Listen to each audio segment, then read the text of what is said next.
everybody, it's Monica with Fit Eats Coaching, and today I'm back with 12 days of fitness. We're training outdoors at this awesome clock tower surrounded by beautiful trees. The weather was amazing for shooting this workout. So if you've been doing some walking mid-morning or mid-afternoon, this is a perfect workout to get some strength, a little bit of cardio, and also some stretch. All right, so let's get started. The first thing we're gonna do is warm up the entire body. So we're gonna do one set of 10 body weight squats.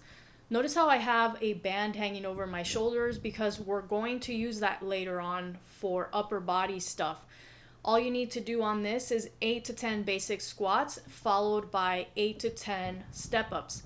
Now, if you can't step up to the height of a bench, find yourself something a little bit lower, like a ledge or maybe 2 stair steps to do your step-ups. And if that's still too challenging for you, you can always do walking lunges instead, and adding in a knee raise is also really dynamic way to warm up, but you don't have to add that if that's a challenge for you. After you've done both of those exercises, you're going to continue with stair sprints. Now, I'm skipping over one stair every time that I'm going up, but I'm hitting every step on the way down. And I'm not trying to go as fast as possible. Obviously, I'm trying to stay balanced and not fall down a set of stairs. So I'm going at a pace that feels right for me. That pace is going to be different for everybody. And if you have a lot of stairs like this bell tower does, I would suggest running all the way up, skipping a step every time. But since I didn't have anybody to film me all the way up, I'm only doing it on this first section. But I think there's like 4 or 5 sections in this tower. It's actually a pretty awesome place to do stair sprints. So once you do about a minute of this work, you're going to continue with upper body warm-up and upper body work. I forgot to mention that if you don't have access to any stairs, you can always do field sprints, bike sprints, or you could just do a little bit of jump rope or jumping jacks instead for a minute of that. Now, you're going to continue with band pull-aparts immediately after that. You're doing 8 to 10 of these. You guys have done these with me many times. Remember that you're focusing on the upper back, squeezing those shoulder blades together. And then once you do your repetitions of that, you're going right into that powerful pose pull, which is what I call it, but some people call it a rear delt pull, a face pull. There's all kinds of names for this exercise, but really you're just trying to squeeze the shoulder blades together and really target those upper back muscles and rear shoulders. Once you do about 8 to 10 of those, you're going to do incline push-ups. So find somewhere that you can just place your hands. We're warming up still, so this doesn't have to be really hard, and really focus on getting some good scapular retraction. So squeezing the shoulder blades together, keeping your body nice and straight and your head in line with your spine. Again, once you do about 10 of those, we're going to continue opening the torso by doing leg swings. Front to back leg swings is going to help to release some of that tightness in the hip flexors, and also stretches the back a little bit more, so that when you're doing your plank work, you're really getting into your core and your chest and not doing those exercises with the wrong muscles. Now here we're doing a reverse rotation. So place your hands in that position I just showed and reverse circles. So pointing those thumbs to the back. This is a really important part of the exercise. And then finally, we're doing a single leg squat. If you struggle with this, turn to face the railing and put both hands up on there. Or if you want more of a challenge, you can always come over to your bench and do it hovering above the bench. As you can see, I was struggling with that particular day. I don't always struggle with that exercise. Sometimes it's harder than others. So do whatever version of all these things works best for you. Just make sure that you're constantly moving. There are no breaks in this workout. You're going to be working the entire time, and that's kind of the point of this, is to burn calories, increase your metabolism, work on your strength, your core, your flexibility, all the fitness components that are important for overall health and fitness. Now that we've completed movement prep 2, we're on to our plank knee in kickback. Notice how my shoulders are aligned right over my wrist, my back is nice and straight, and I'm keeping my head in line with my spine. I'm also keeping my legs straight as I kick back, so no bending of the leg. We're working on core, we're working on glutes, and we're working on shoulder stability. Immediately after you do 10 reps of this, you're going into a wide stance incline push-up on a bench. But if the bench is still a little bit too challenging for you, then you can go back to the railing, a countertop, a wall, whatever is a little bit higher that's going to allow you to do 10 of those.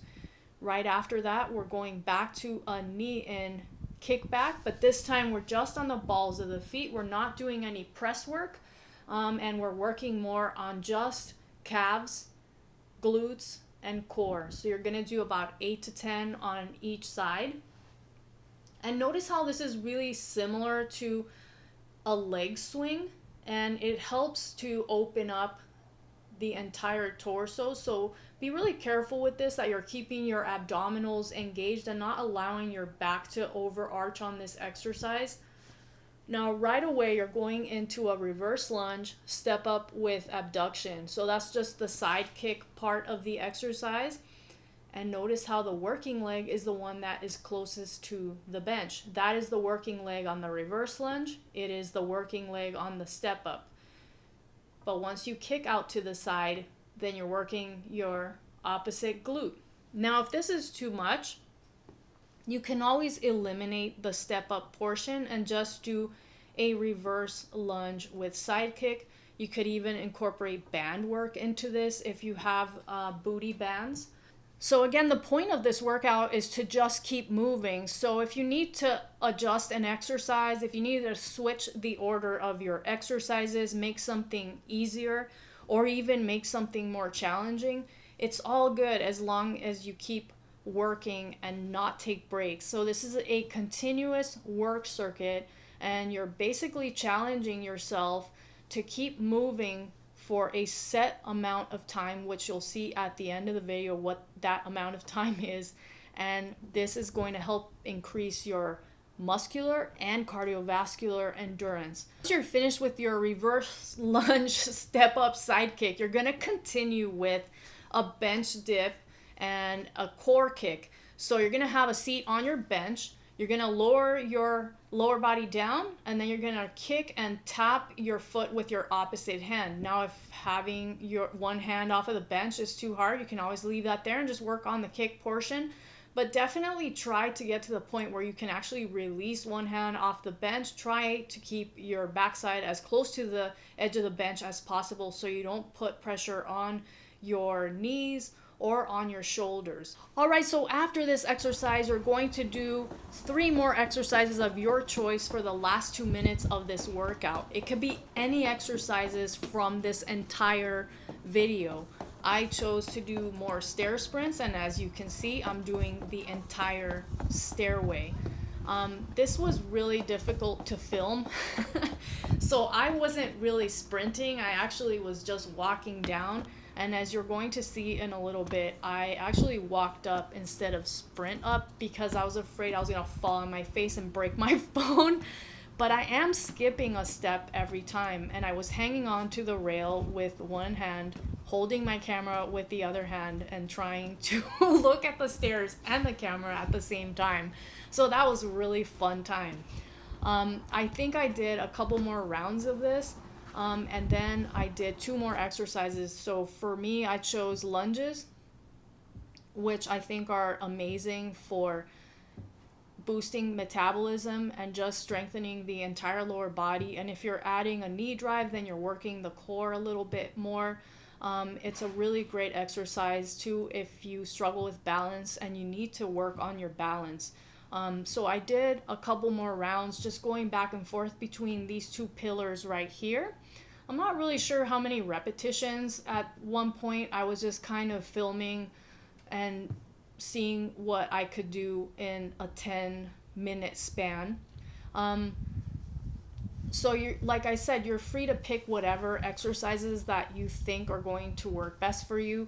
And again, keep moving. The whole point of this workout is to not take any breaks. And honestly, even though I was filming, I really was not taking any breaks. Finally, I finished up with some incline push-ups. And last but not least, we're working on 3 stretches that target all the areas that we just worked. So chest opener with a little bit of rotation. So just placing your hand up high on a wall or any kind of pillar, and then turning your body away from that as you push your other hand in there. And then quad stretch, butt to heel, knee aligned with your other knee, tailbone tucked under, abs pulled in slightly. So really feel it through the quads. That we worked it a lot today with lunges, step ups, and stairs. And then finally, this really nice core stretch that also stretches the upper back, lower back, and hamstrings and calves. So that's it, guys. Just pick a time frame that you want to work in, and you are the boss of the number of reps and sets and exercises that you include in this circuit.